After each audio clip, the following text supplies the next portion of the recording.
Hi, hello. Hey, real quick before the show, just a quick shout out. There's a new podcast that I'm partnering with, and it's called the Mic'd Up Podcast with Billy, Nick, and Mike, three guys that I'm super fond of. My childhood best friend, Mike, my cousin, the guy that was my brother from another mother, started a podcast. It's really great. If you love sports, if you love discussions about sports, if you love to hear three guys just having a good time, three guys who really love sports, make sure you check it out on Podbean. Right now it's just on Podbean. I think they're going to try to get it out on some other services, but make sure you follow them on social medias as well. At Mic'd Up Podcast 1 on Twitter, and on Instagram, their is at Mic'd Up Podcasting. That's MICD Up Podcasting. So make sure you guys give them a follow. They're really great dudes, really entertaining podcast. Listen to the first episode. It's out now. It's really good. So make sure you check out Mic'd Up.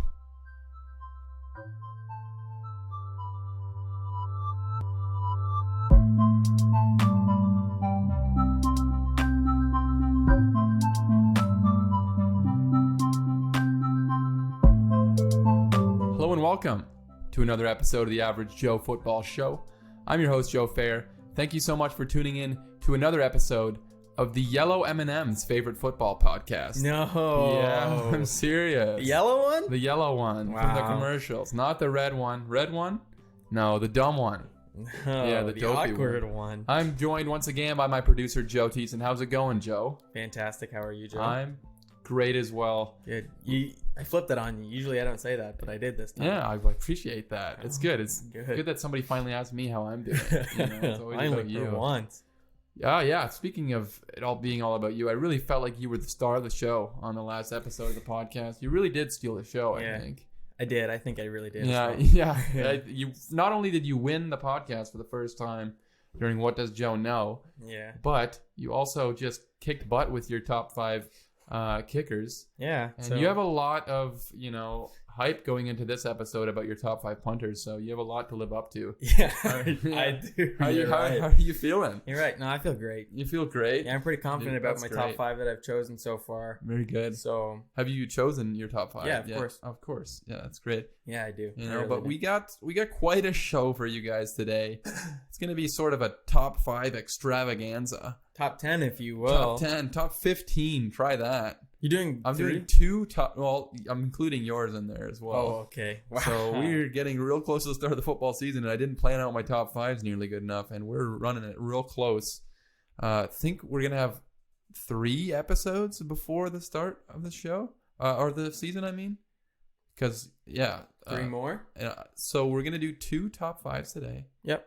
And it's gonna be, or including yours, top 5 defensive linemen, both interior and edge rushers.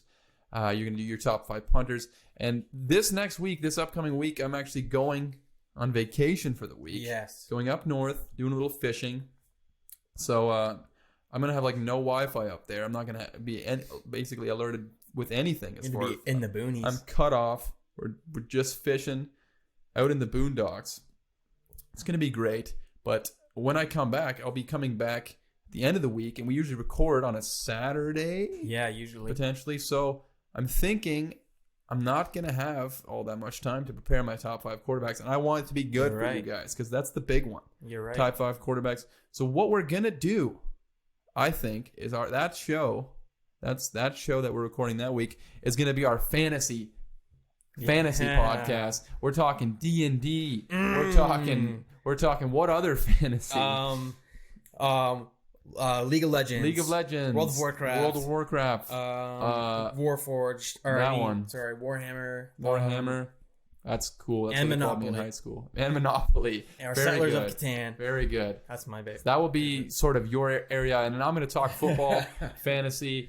Good. I wanted to have a fantasy podcast at some point, and I figured no better time than when I have almost no time to prepare for it, because I already know basically nothing about fantasy football except that I know a little bit about football in general. But we're gonna have a little fantasy pod for you guys, so stay tuned for that. And then the last episode before the start of the NFL season. I believe it starts on the 10th, right? We should really plan this out before we're recording. This is like us having a podcast meeting live on the podcast. Yeah. So it goes this week, and then I don't know. Yeah, right? Sure. Probably. I don't know. Yeah.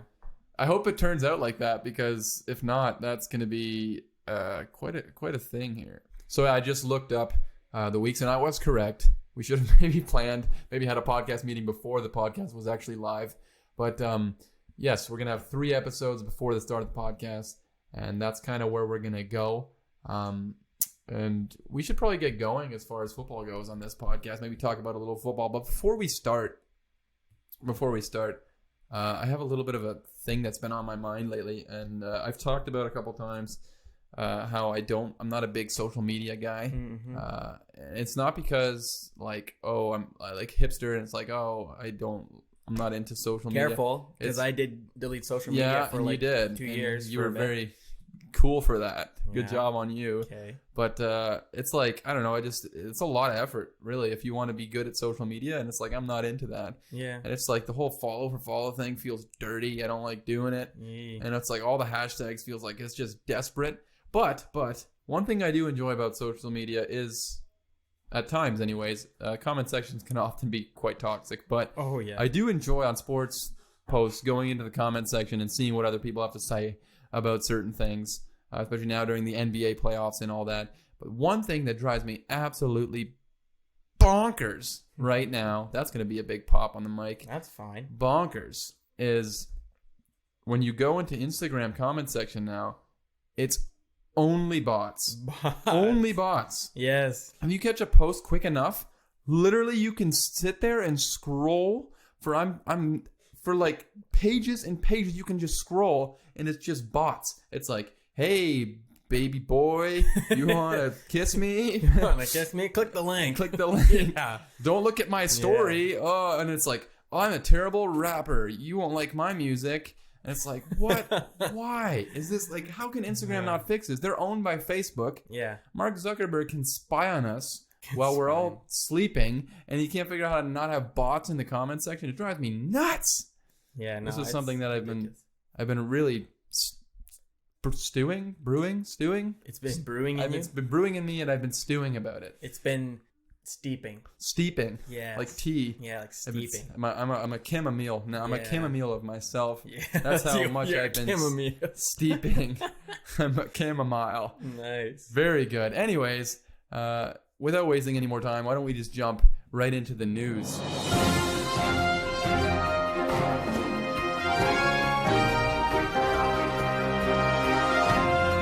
First up in the news, we have the Packers signing defensive tackle Kenny Clark to a 4-year extension worth $70 million.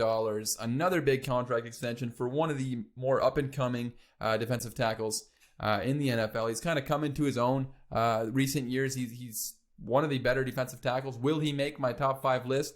Who knows? You know, maybe he should have waited to sign his contract until after. And then maybe if he's on the list, he would have got paid more, like George Kittle. But, you know, he's been a Pro Bowler once in 4 years, and I think he's really good on that really talented Packers defensive line with Zadarius Smith and Preston Smith. So a good signing for the Green Bay Packers. And then Joe, really big signing for you as you're a big kickers guy. I am. Yeah, you're right. The Giants actually ended up signing kicker Graham Gano. Yeah, Graham Gano. Graham Gano. Yeah, I know. Were you going to finish it for me? I was going to say that, yeah. Really? Wow. What's your thoughts on that? Former maybe Pro Bowl punter? I don't know much about kickers. I mean, Should be kickers, Pro Bowl. Not punter, kicker. Yeah. Yeah. Excuse you. Because they had Aldrich Rosas, and then he had a hit and run, and they had to cut him, rather not kick him. Good play on words there. Now they went and got Graham Gano, signed him to a 1-year deal. Good. I'm excited to see what he's going to bring to the team, honestly. Yeah, I think his energy is going to be up, like you were talking about. I do think so. Yeah, he's probably motivated too. Yeah, I know. Yeah, you know. Okay. Yeah, I know. Very, very, very, very good. You're talking to me like I don't know. Yeah, he knows already. I shouldn't have even talked about it on the podcast. I should have let you take it over this one. Yep. Any more kicker news? We're going straight to you from now on. Thank you. A kicker corner with Joe. Kicker corner. Very good. Next up in the news, we have a report coming out of Miami, and it's that Ryan Fitzpatrick is projected to be the starter week 1 there in Miami over Tua Tagovailoa and Josh Rosen. This is something that I guess had to be reported. It was something that expected. I mean, Tua's coming off the hip injury. He is 100%. They're saying he's 100%, but like I've been saying with rookie quarterbacks and rookie players in general, no training camp, no preseason games. It's going to be very hard for these rookies to acclimate to this season. So I'm not surprised that Ryan Fitzpatrick is starting right now, going into week 1 against the Patriots. And I expect him to start for a good chunk of the season. I wouldn't be surprised if we see Tua Tagovailoa at the halfway point or a little bit past then eventually. But as of now, Ryan Fitzpatrick is obviously the starter. And I talked about on my Big Questions podcast when I did that months back now, I guess, at what point do Dolphins fans start to get worried if Tua Tagovailoa is not starting? A lot of people are talking about maybe him redshirting the whole year, not playing the entire season. I think that there would be a lot of Dolphins fans that would get antsy. Unless Ryan Fitzpatrick is playing at an MVP level and the Dolphins are playoff bound, I think that Dolphins fans would start to get antsy and start to be a little worried if Tua Tagovailoa was not starting at some point during the 2020 NFL season. Next up, in the news, we have edge rusher Yannick Ngakoue for the Jacksonville Jaguars. He had the franchise tag placed on him, and he wants out. He does not want to be a part of the Jacksonville Jaguars. He's made it very clear he wants to be traded. And this week, the Athletics' Michael Lombardi actually reported that they are extremely close to trading Yannick Ngakoue, and it looks to be for a second-round pick. So he reported that during the middle of the week, and then the day after, the GM of the Jaguars, David Caldwell, comes out and says, that's absolutely false. They're not close to trading him, which is frustrating because I was excited to talk about exciting news, Yannick Ngakoue being traded, and in the end, maybe not going to happen, although it could be leverage. It could be David Caldwell trying to say, hey, we're not trading him, we want to keep him. But in actuality, he's just trying to drive it up to a first-round pick instead of a second-round pick. You know, maybe he's just trying to drive a hard bargain. Hopefully, it would be nice to have something to talk about. It would be nice, though, if it didn't happen between now and the time that we upload the podcast. Next up, in the news, we have 31-year-old veteran wide receiver Dez Bryant getting a workout with the Baltimore Ravens. He's been linked to the Baltimore Ravens for the past few weeks now, and he actually officially had a workout and no signing right now. Rappaport reports that no signing is imminent at this point, but both sides kind of remain in contact with each other. And this is an interesting thing here. They were linked to Antonio Brown for a while, and that seems like that's not going anywhere. It seems like they don't want that drama on their team. Dez Bryant, I think the reason that he's not in Dallas anymore, the reason that he's not playing football right now is because he's definitely lost a step. He's not nearly as athletic as he used to be. And I think overall, unpopular opinion, but to me, Dez Bryant might be a little overrated in his career in general. I mean, the guy in 8 seasons only went over 1,000 yards 3 times. Struggled with injuries a lot throughout his career. And don't get me wrong, when he was in his prime, he had 3 seasons where he played really phenomenal, his 3,000-yard seasons, and he had double-digit touchdowns. He was a fantastic red zone target, but we haven't seen that out of him for a while. But I think because he was with the Dallas Cowboys, America's team, the most popular team potentially in the NFL, I think he kind of got elevated too higher than maybe he should have been. But I am definitely interested to see if the Baltimore Ravens actually take a chance and sign Dez Bryant. He did sign with the New Orleans Saints last year at one point, and then immediately tore his Achilles, I think, like the first practice with the Saints. So that was disappointing. It's always exciting to see veteran players get chances at the end of their careers. Hopefully he does get a chance. It would be certainly make for good conversation. But as of right now, he is still a free agent. Next up in the news, we have a bunch of injuries, which is disappointing but not unexpected. Training camp starts, and like I always say, when training camp starts, that's when people get injured. All the time, so much excitement is deflated during training camp. The first few weeks of training camp, first few days of training camp, so many soft tissue injuries because guys come and they're not in football shape. They're not ready to go. And it's crazy how many guys get injured every year. And there were some big names, maybe not huge names yet at this point, which is fantastic. We're hoping, obviously, not big names get injured. But we had a couple guys like Arizona cornerback Robert Alford, who was really brought in there and expected to play a big role alongside Patrick Peterson. He was really tasked with helping make that secondary decent. I mean, the secondary was not very good last year. I believe Arizona allowed more yards than any other defense in the NFL last season. He's out for the season this year with a torn pectoral. Trey Waynes, the big free agent signing in Cincinnati, also out for the season with a torn pec. And then you had a couple other guys, the Miami linebacker Vince Beagle, also out for the season. He was the team's best pass rusher last season, albeit there was not a whole lot of talent pass rushing in Miami last year. He tore his Achilles. He's out for the season. And San Francisco wide receiver Jalen Hurd, second-year wide receiver, also going to miss the entire season with a torn ACL. Super disappointing as they don't have a whole lot of talent, I'd say, in the wide receiver position. They're not a very deep wide receiving core. They have some talent, obviously, there with Deebo Samuel, and they drafted Brandon Ayuk. But overall, they definitely could have used a guy like Jalen Hurd, and somebody else is going to need to step up there as they traded away Marquise Goodwin. Also, Artie Burns, another cornerback, this time for Chicago, also tore his ACL and is out for the season. And one of the more disappointing injuries for me is I'm very high on the Dallas Cowboys going into this upcoming season.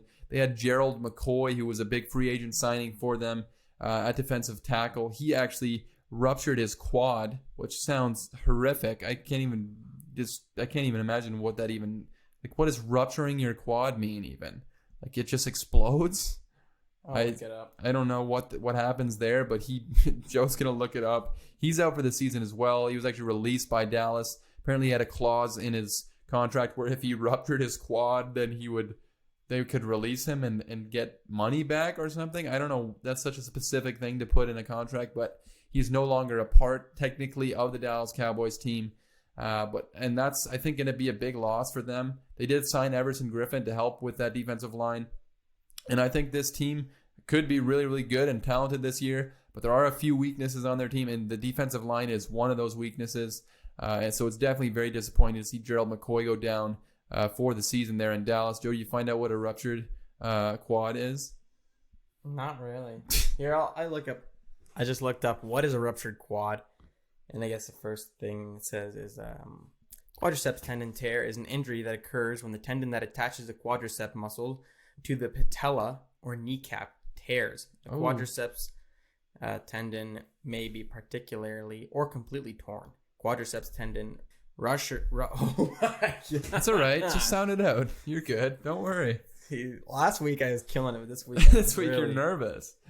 To be fair, we're kind of out of our comfort zone here with medical things. Apparently, listen, I'm no Dr. Seuss. Okay? But I'll take a look. Tendon rupture is a rare but serious injury. Oh, that probably is nothing. There was not a whole lot of information. All right. Well, it's bad. Anyways, you didn't give me enough time. That sucks for Gerald McCoy. We're moving on, Joe. There's no more talk about ruptured quads. Fine. We are going to talk about some positive injury news, as this week Alex Smith was activated after suffering one of the most gruesome injuries in the history of the NFL. I mean, the guy's leg was snapped, folded over, just brutal. Joe, you should take a look at the video. Do they have a video of it? Oh, yeah, it happened in a game. Alex Smith. They did a documentary on him, and he almost lost his leg. They almost had to amputate. It actually almost killed him because it got infected so bad, so that he almost died from this injury. And they had to take so much tissue from his leg, and it was so swollen and terrible. You could see his bone at one point, down to his bone, in the documentary. It's horrific, the most horrific injury I've ever witnessed. It's just brutal. His leg was just completely snapped. Almost lost his life because of it. You see it? You see his leg get snapped? I'm looking at pictures of it right now. Oh yeah, it was bad. I don't know. Have you seen any pictures of the leg when you can see it to the bone? No. That was in the documentary. That was nasty. But anyways, the point is he's back and he's trying to play football, which is insane to me. I mean, we have a bunch of people who say, hey, he just shouldn't play. He just shouldn't play, which, I mean, that's not up to you. He's a grown man. He can make his own decisions. And if he feels comfortable, he feels like he's ready to play, then he's ready to play. And I'm very intrigued to see if he can actually play at some point, play at a decently high level, get back in there and be a contributor for the Washington football team. Dwayne Haskins last year was a starter, obviously. But if Alex Smith plays back at the level that he was playing at in some of his prime years, he could be a fantastic starter. But obviously, when your life is almost taken by an injury, getting back to that point is going to be a big, big challenge. But if he gets on the field at some point, or if he even just makes the roster, you can basically hand him the Comeback Player of the Year award, because my goodness, congratulations to Alex Smith. Extremely happy for him and his family. Finally, the final thing in the news, really exciting news. This is a COVID update, actually. COVID-19 news. Let's hit the air horn. Very good. This is actually good COVID news. The first time probably ever that it's not an ironic air horn. Opening night, Kansas City versus Houston. The Texans coming into the Arrowhead Stadium against the defending Super Bowl champions. It's actually going to feature fans. No. There's going to be actual real life people in the stands. And you bought us tickets, didn't you? And we have tickets. And we're going. We got press passes. I can't believe it, I'm Joe. serious. Oh my god. They won't even let mascots, but me and you are going. My goodness. That's crazy. Who gets to go to these even? The games, I assume season ticket holders probably get first dibs. There's only 22% capacity, so they're not filling the stadium. Wow. So it's going to be around 16,000 fans, probably around like in between 15 to 20, which is about the size of a basketball game, pretty much, which is obviously quite a bit smaller, 22% of capacity. It's going to be very different, but just the fact that there's fans there, I mean, they're going to be raising a banner that night, a Super Bowl banner there in Kansas City. I think they're still going through with that, but they're going to be raising a banner. It's the opening day in the NFL. I think everybody's going to be jonesing for football. I think it's going to be a fun time. I'm really looking forward to it, and there will actually be fans in the stands. But that kind of wraps up our news, wrap up on kind of a two high notes. And why don't we just jump straight into all of our hundreds and hundreds of top fives that we have to do today.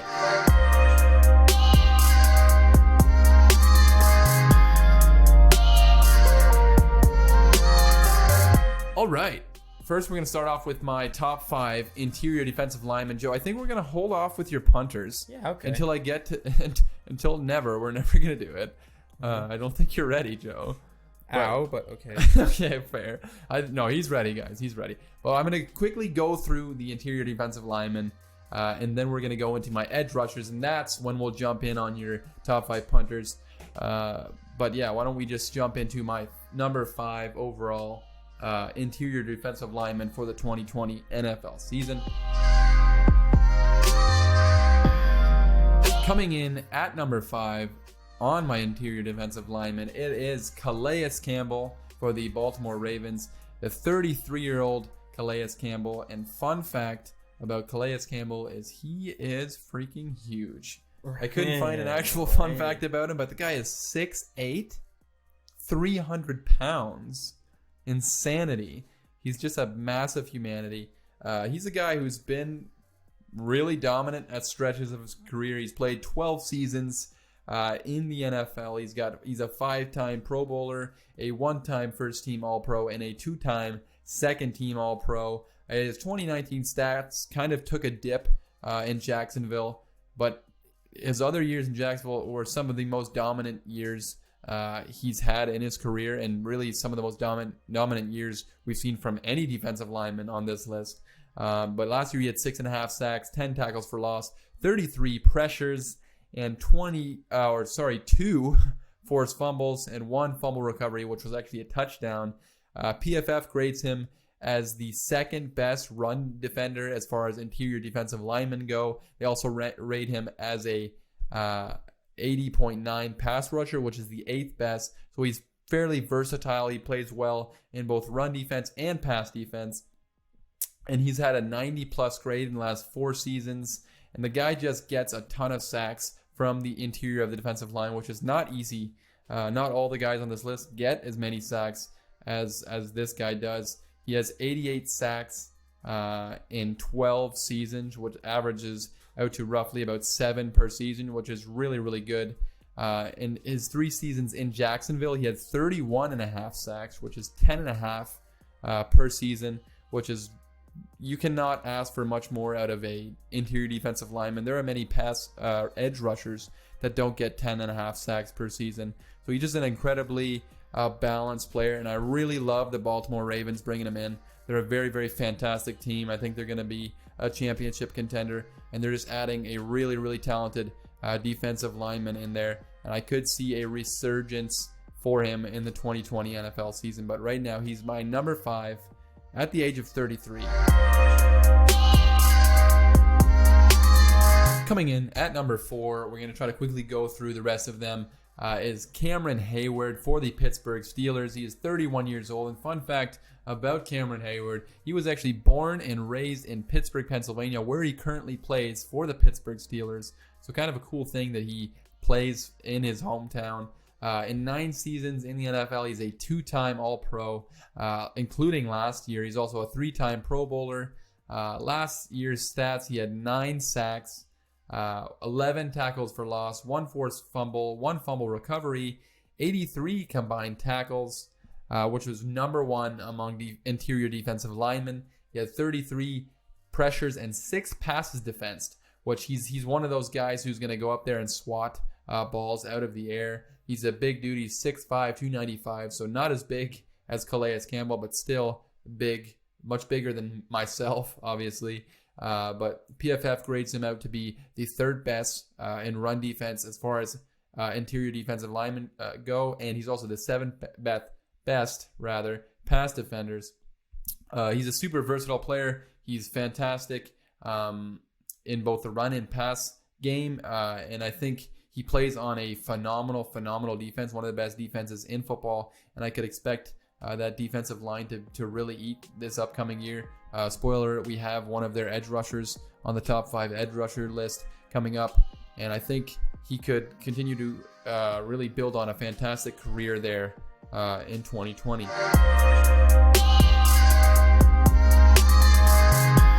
Coming in at number 3, my top 5 interior defensive lineman, it is Grady Jarrett, the defensive tackle for the Atlanta Falcons. And fun fact about Grady Jarrett, his father, Jesse Tuggle, fantastic name, also played for the Atlanta Falcons in the NFL, which is kind of cool that your dad and you would play for the exact same teams. In 5 seasons, he's got 1 Pro Bowl bid, which seems crazy. It seems like Grady Jarrett is a better player than having just 1 Pro Bowler, but he's really developed into one of the better defensive linemen in football. Obviously, he's number 3 on my list. His 2019 stats, he had 7.5 sacks, 12 tackles for loss, 2 forced fumbles, and 43 tackles, which was 5th best among interior defensive linemen. PFF grades him out to be the 7th best run defender with an 82.6, and he's the 4th best pass rusher in 2019 with an 86.5. He's a well-rounded player. He's fantastic off the ball. He's quick off the ball. If you watch some of his tape, he can really just explode off the snap, and he uses fantastic pass rush moves to get to the quarterback. And he uses strength, he uses power, he uses speed, and he uses those pass rush moves to be extremely disruptive. And that's why he comes in at number 3 on my top 5 interior defensive linemen. Coming in at number 2 on my interior defensive lineman top 5 is Chris Jones. Recently signed a massive contract, Chris Jones. And fun fact about Chris Jones, who plays for the Super Bowl champion Kansas City Chiefs, if you look up Chris Jones on Wikipedia, there's 43 people that come up. So not really a fun fact about Chris Jones specifically, but just Chris Joneses in general. It's a lot of Chris Joneses. It's a pretty typical name. Yeah, it is. It's kind of like a John Smith type of name. Yeah. John Doe. But in 4 seasons, he's really developed into one of the better NFL interior defensive linemen. He's just another guy who's really, really big. He's 6'6", 310, He's fantastic. One of the best players, if not the best player, on that Kansas City defense, which, has gotten a lot of hate, but they didn't play all too bad down the stretch there during that Super Bowl run. In 4 seasons, he's a one-time Pro Bowler, and he's a one-time second-team All-Pro, and he's also a Super Bowl champ, obviously. In 13 games last year, he had 9 sacks, 8 tackles for loss, 4 passes defense, and 1 forced fumble. This is a guy who also just gets a ton of sacks from the interior defensive line position. In 2018, he had 15 and a half sacks and somehow didn't make the Pro Bowl. Okay, Pro Bowl's great. He has got 33 sacks in 4 seasons, which is averages out to 8 per season, which is phenomenal again for an interior defensive lineman. I expect a big year from him in 2020. He seems to be really motivated to run it back and win another Super Bowl. I really like what he brings to that Kansas City Chiefs defense, and they have obviously Frank Clark coming off the edge, fantastic pass rusher, and I really like Chris Jones' potential in the 2020 NFL season and beyond. Coming in at number 1, and if you know the slightest bit about football, you know who is going to be number 1 on my interior defensive lineman list. Joe, I sure do. You do. Joe does. Yeah, who is it? I bet. You don't want to tell me? Well, I mean, so I should. Well, I do. Yeah, it's Aaron Donald. Aaron Donald. I knew you knew. That's great. Aaron Donald is probably arguably the best player in the entire NFL at the defensive tackle position. And that's exactly what the defensive tackle. Are you forgetting Mitch Trubisky? Mitch Trubisky. I did forget about him. Just watch your steps. For a second. Sorry, I forgot about Mitch Trubisky there for a second. But Aaron Donald, arguably the second best player in the NFL behind Mitch Trubisky. Fun fact about Aaron Donald. Not only is he the number 1 graded interior defensive lineman by Pro Football Focus this last season, but he also trains with knives. Yeah. So like pass rush moves, like moving your arms and stuff and to get by offensive linemen, a guy will pretend to stab him with knives and he kind of just knocks them out of the way. What? I'm moving my hands a lot on the podcast. You can't really see this, but I'm showing you what he would do. I'm looking it up because I don't believe I'm serious. Look up Aaron Donald trains with knives. And while you do that, we're going to get into his ridiculous stats. I mean, this guy is just head and shoulders above anybody else on this list. It's basically Aaron Donald, and then it's a huge drop-off until the next guy. And that's not even, no offense to Chris Jones and all the rest of the guys on this list, but Aaron Donald is just phenomenal at what he does. In 6 seasons, he's a 5-time first-team All-Pro, which is absurd. He's a Pro Bowler every season. He's a 2-time Defensive Player of the Year at the defensive tackle position, which is outrageous. I mean, that's phenomenal. He was the 2014 Defensive Rookie of the Year. I mean, winning these awards is not easy at the interior defensive lineman position. His 2019 stats, he had 12 and a half sacks, 20 tackles for loss, which was number 1. He also had 32 quarterback hurries, which was number 1. He also had 55 quarterback pressures, which was number 1. He had 2 forced fumbles and 1 safety. And his Pro Football Focus grades come out to the number 4 run defender with a 90.2 and the number 1 pass rusher as far as defensive tackles go with a 92.8 overall. And fun fact, another one, he has never had a PFF grade below 90 his entire career, which is phenomenal. 6 seasons, he's never been below a 90, which is really, really good because PFF can be pretty stingy at times, but they love Aaron Donald just like everybody else does. And the guy gets mad sacks at the defensive tackle position. In 2018, he had 20 and a half sacks from the interior defensive line, which is just crazy. And he gets double teamed. It's not like he's just going against one guy. He gets double teamed constantly. He's constantly. Oh, Joe's dying. Oh no. Boy. Oh no. Oh no. I'm fine. That was big slugs. Oh boy. Oh no. Joe is just so utterly stunned by 20 and a half sacks by Aaron Donald that he almost choked on water. Yeah, he got a lot of sacks. Joe, do you know what a sack is? Sorry to call you on the spot. I know you just almost died. A sack is when you tackle the quarterback. Very good. Yes. Yeah. Behind the line of scrimmage. Behind the line of scrimmage is what I forgot to say. Yeah, exactly. But I knew. So, yeah, he had 20 and a half sacks, which is crazy. He has 72 sacks in 6 seasons. So he averages 12 sacks per season, which is crazy. I mean, his numbers are just insane. And he's an athletic freak. He's only missed 2 games in his whole career. So Aaron Donald, arguably the best player in the NFL and definitely the best interior defensive lineman for the 2020 NFL season. Moving on to the most exciting part of the show, we're going to move on to the top 5 edge rushers, which is kind of like the sexiest position on the defensive. Not sexy in that way, Joe. Don't look at me like that. Okay, explain that. Just please. Like that's like they get all the credit because they're coming off the edge, they're sacking the quarterbacks, they're getting all the big contracts. A bunch of guys got big contracts. Edge rushers are like the most important position on defense, pretty much. So that's what I mean by sexy. And also, speaking of, that's what you mean. That's by what sexy. I mean by sexy. That's what sexy means, does it not? I don't think so. Okay, whatever. I haven't looked it up though. Okay, are you including sexiness in your top 5 punters list at all? Yeah, that's actually all it's going to be about as far as punters go today. I was thinking like here I could be boring like your host Joe Fair here. I could be boring and say stats and spit out freaking yards for tackle, all this stuff. Yards for tackle. Or I could just tell you who's the best looking punter. That's what people are really in the here NFL. For. Yeah, so best looking punter. You might say guys that I don't even know what they look like. Not gonna lie, and I'm pretty well versed in football, I'd say. But why don't we just get it started? Sure. And I'm gonna. Are you alright if I go first, or do you want to go first with your? Yeah, no. I think we should end with you because I think that's what people are here for. They want to know who the sexiest punters. Yeah. In the NFL are. So coming in number 5.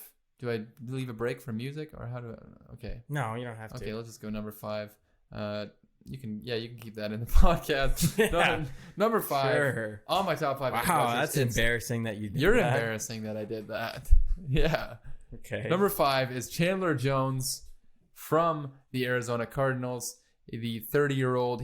Fun fact about Chandler Jones: his brother is John Bones Jones, the UFC fighter. John Bon Jovi? John Bones, not John Bon Jovi. Oh. That's his uncle. Oh. Yeah. No. John Bones Jones. Do you know who John Bones Jones is? Yes. Okay, just making sure, man. Who is he? You tell me. Okay, so you don't know. I do know. He's a UFC fighter. I don't think you know. I know. He's like the greatest UFC fighter ever, but he always getting suspended.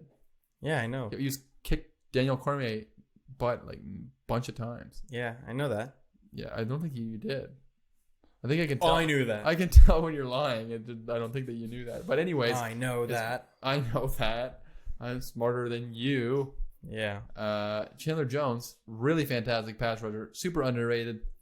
In 8 seasons, he's a 3-time Pro Bowler, 2-time first-team All-Pro in 2017 and last year in 2019.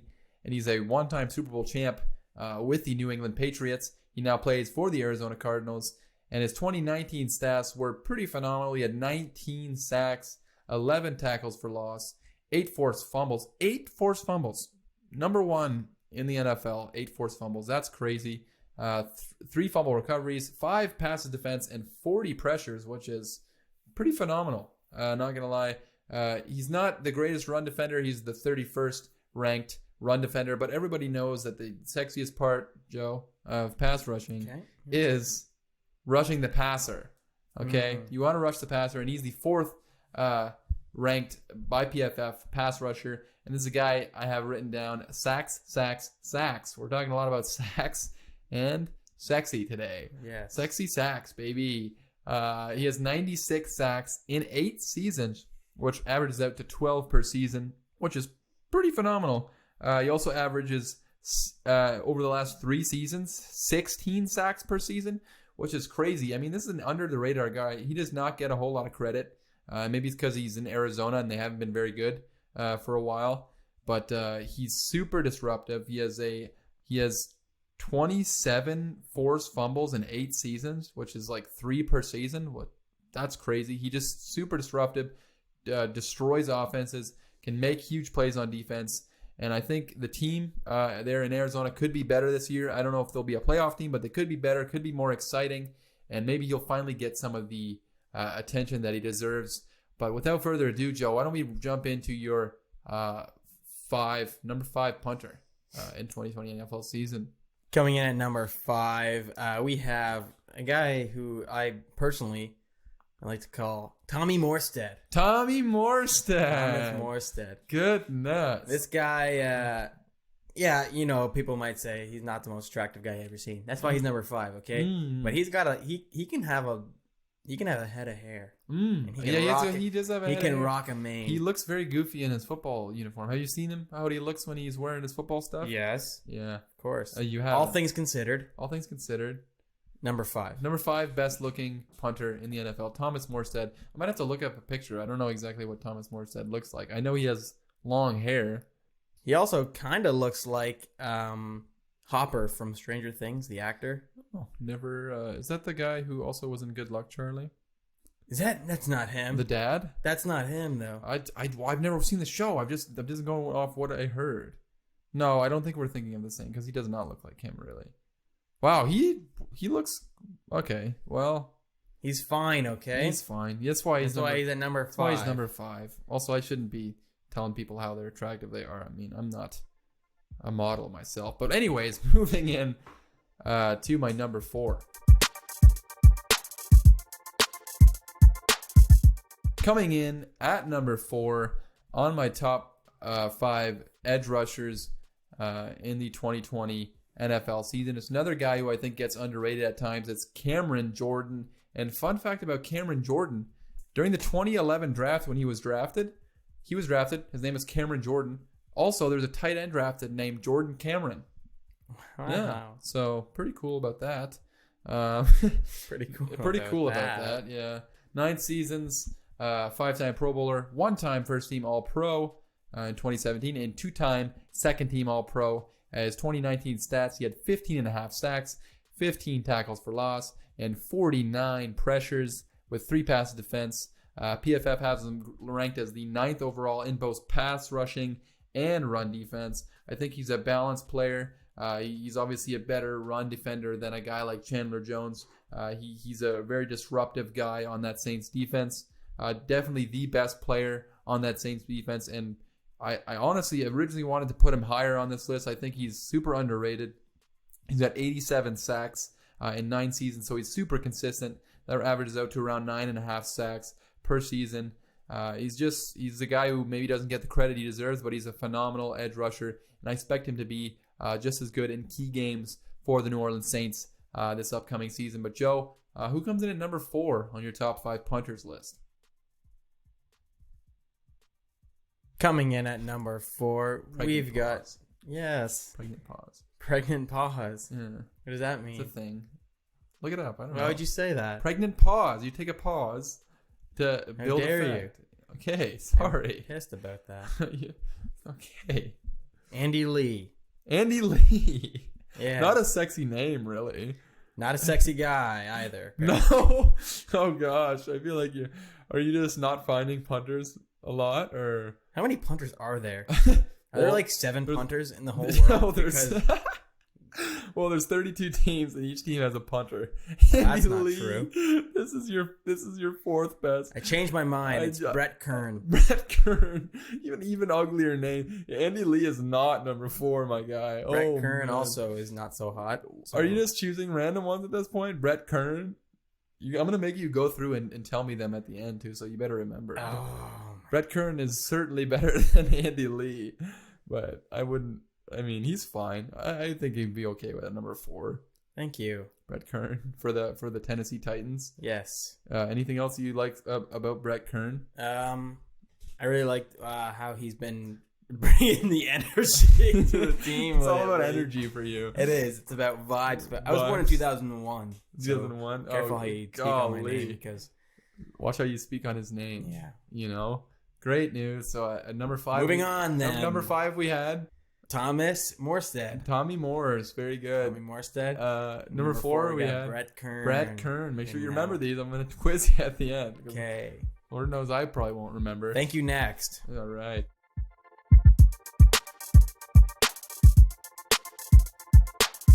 Coming in at number 3 on my top 5 edge rushers and at Joe's top 5 punters. Joe, you better get going. You got number 3 set up, ready to go? Okay. Seems like you're unprepared. Number 3 on my top 5 edge rushers is Joey Bosa, the edge rusher for the Los Angeles Chargers. Just signed a huge deal. Fun fact about Joey Bosa, his great-grandfather was a mob boss in Chicago. His name was Bosa? Tony Accardo.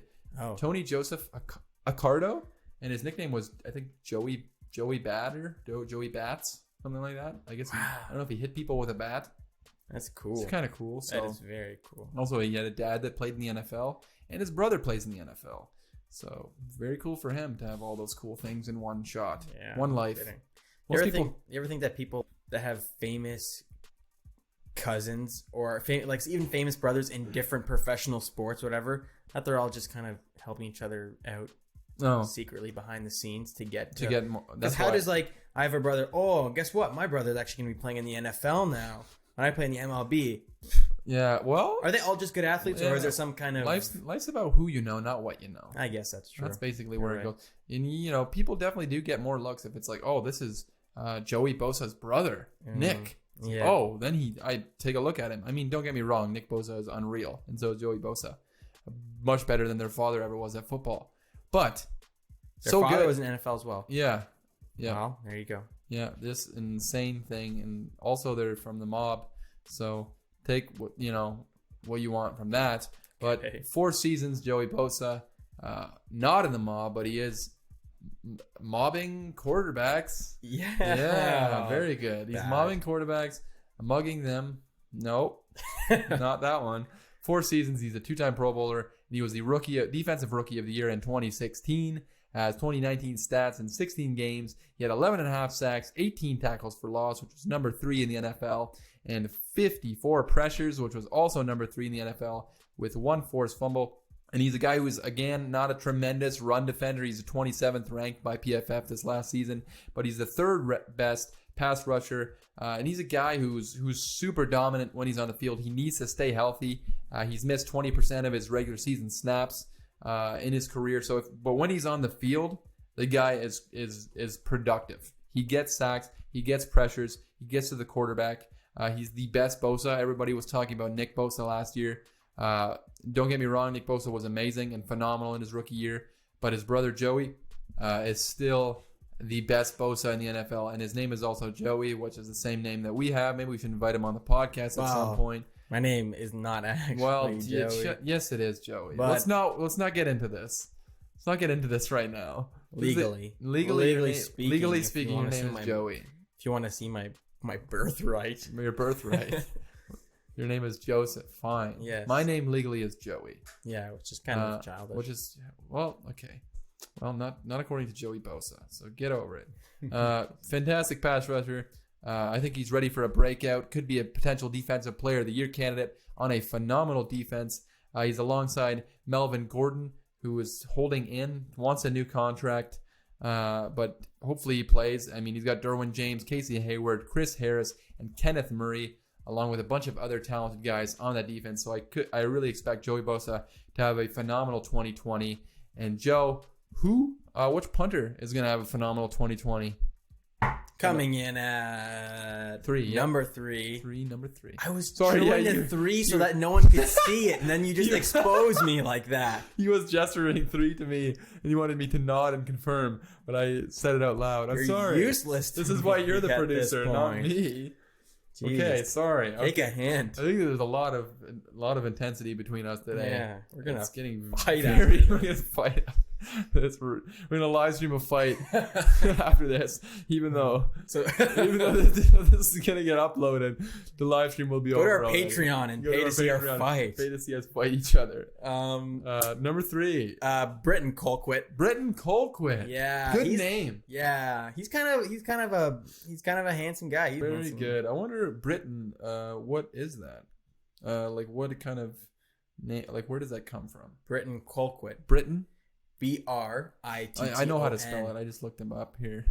Okay. Let's relax. Fun fact about him, actually, he has a brother who's also a punter. What's his name?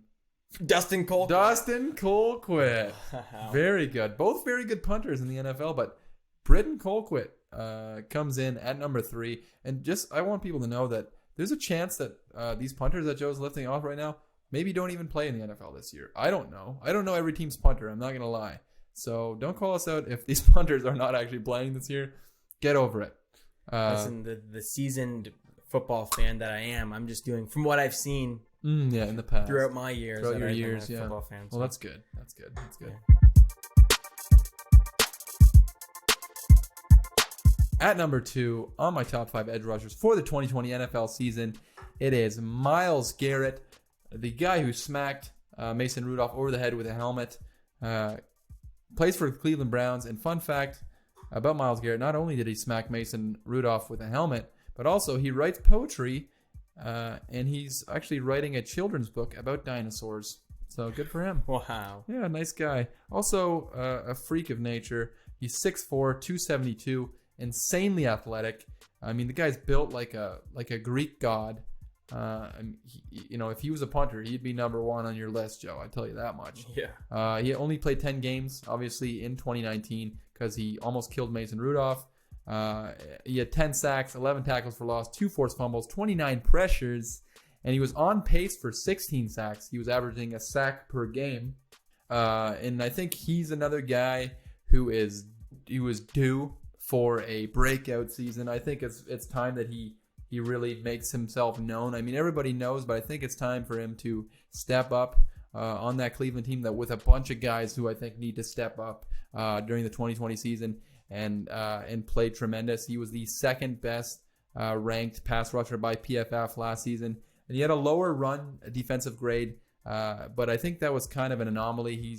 The other seasons in the NFL, he's been a fairly good run defender. But I think his run defense should get back on pace for the 2020 NFL season. And I think the guy's going to be playing motivated this season. I think he felt kind of slighted. He still claims that Mason Rudolph said something offensive to him, and that's why he hit him over the head with the helmet.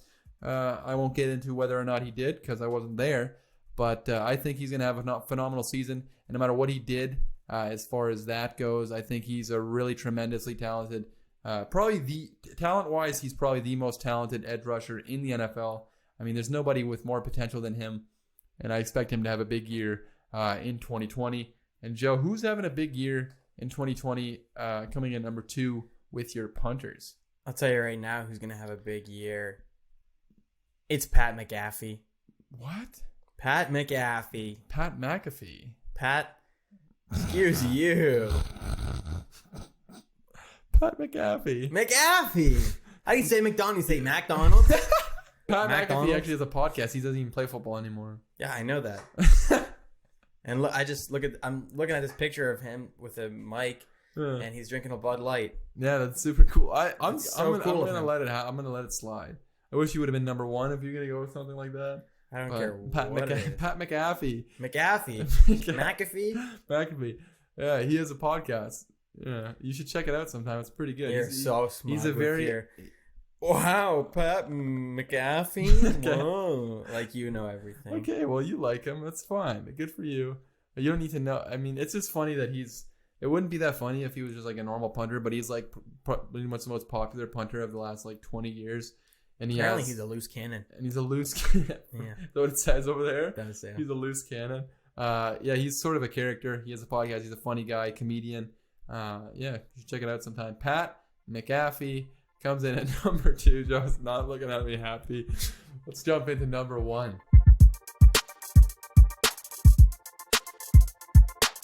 Coming in at number 1 on my top 5 pass rushers for the 2020 NFL season, and it is TJ Watt for the Pittsburgh Steelers. Not JJ Watt.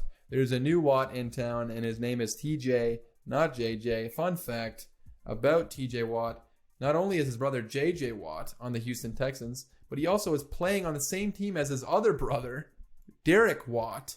Why didn't they call him DJ Watt? Yeah.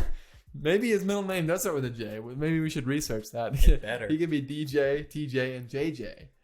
Very good. So basically, TJ Watt was freaking insane last year. I mean, he was a Defensive Player of the Year candidate, and for a good reason. He was PFF's number 1 graded pass rusher, 8th best run defender, and best as far as pass rushing goes. His 2019 stats in 16 games are pretty crazy. He had 14.5 sacks, which was 4th best in the NFL, 14 tackles for loss, 8 forced fumbles, which was the best in the NFL, tied with Chandler Jones. And he had 4 fumble recoveries, 2 interceptions, and 59 pressures, which was number 1 in the NFL among all players. He's somehow become the best Watt in the NFL, despite J.J. Watt being an absolute, for sure, Hall of Famer and tremendous player his whole career. As he's kind of fallen off, and with injuries, T.J. Watt has taken the reins, and he is phenomenal. I expect him to have a great year there in Pittsburgh on a very talented defense. I think they have a lot of guys, especially on the defensive line, as we talked about with Cam Hayward. They also have Bud Dupree and Stephon Tuitt, and obviously Minkah Fitzpatrick was phenomenal last year. Just a really talented all-around defense, and I think he's about to blow up this season. I think he's going to have a breakout season, potential defensive player of the year. Just a super disruptive guy that makes plays all over the field. Basically, I feel like he is what maybe people were hyping up Nick Bosa as last year. And again, Nick Bosa, phenomenal, played really good. But J.J. Watt was crazy. T.J. Watt was crazy. He was all over the place. And I think this Pittsburgh Steelers team is really going to enjoy having him coming off the edge in the 2020 season and beyond. And I still can't believe the Miami Dolphins drafted Charles Harris over T.J. Watt. And I think Charles Harris has like 3 sacks in 4 seasons. And T.J. Watt has a lot more than that. But that's why he's my number 1 pass rusher for the 2020 NFL season. And now the moment we've all been waiting for. We've been through it all on this one. Mm-hmm. We've changed our mind at number 4. And we even have a retired guy in at number 2. Yeah. I'm excited. I'm ecstatic to find out who your number 1 punter for the 2020 NFL season is. Joe, take it away. Coming in at number 1, we have Marquette King. Whoa, another guy who's not on a roster right now. And that is fine. He can still punt. Yeah, I don't think he's on a roster. And he was. You chose, is it because he's like the only black punter? Excuse you. I'm just saying. I don't see in color. He looks like Tupac, though. No. He does. No. Yeah, no, I know what he looks like. Actually. He does look he kind of does look like just mostly in this one picture that I have here. But yeah, he looks a little like Tupac. Not yeah. the other pictures, but he was playing in the AAF when that. Oh no, he was playing was he in the XFL? Maybe, I don't know. He was. Yeah, he's not in the NFL right now. He played in the XFL. He's a super cool guy. He was doing a lot of cool dances and stuff when he was in the NFL. And that's what I love. I think he still could be signed. Pat McAfee is retired. Marquette King is still trying to find a job, so who knows? Maybe at some point during the season he gets signed, and we're gonna have a freaking paranda on this. Paranda on this thinking podcast, because Marquette King is your number 1 punter going into the 2020 NFL season. Having high hopes for a guy without a job right now. That's great, because those guys need love too. Not only are punters people too, but unemployed people also are people as well. Yes, very much so. Yeah. Kind of wraps up the show for today. Hope you guys enjoyed. Like I said, next week we're taking a little break from the top 5s. We're going to go into a fantasy edition of the podcast, and then the season's coming up shortly, and I think we're gonna maybe upload on a different day during the 2020 season. Probably, yeah. Maybe, I don't know. Maybe. We're still deciding. We're not gonna have this meeting on the podcast like we did the first one, but yeah, make sure you tune in every Tuesday for a brand new episode on Apple Podcasts, Spotify, Podbean. Tune in. And I'm probably forgetting other ones. Google Podcasts, I believe it's also on there, and YouTube. Check us out. Follow Joe on Instagram, producer Joe at Joseph. Joe. Dang it. Joe underscore Thiessen. And it's the other way around on Twitter. Yes. Thiessen underscore Joe. That's Thiessen. Make sure you follow the page also, the podcast, on Instagram and on Twitter at _Average Joe Show. Make sure if you're listening on Apple Podcasts to leave us a rating and review. A 5-star rating would be ideal. We'll take a 4-star. No. Okay, no, we won't. You're right. Not. We'll take only 5 stars. If you want to leave a 4-star, go watch a different podcast. Go watch Mic'd Up. Go watch Mic'd Up or listen to Mic'd Up or Pat McAfee. Go listen to his show. Okay? But yeah, once again, thank you guys so much for tuning in to another episode. Had fun this week. We will catch you guys on the next one.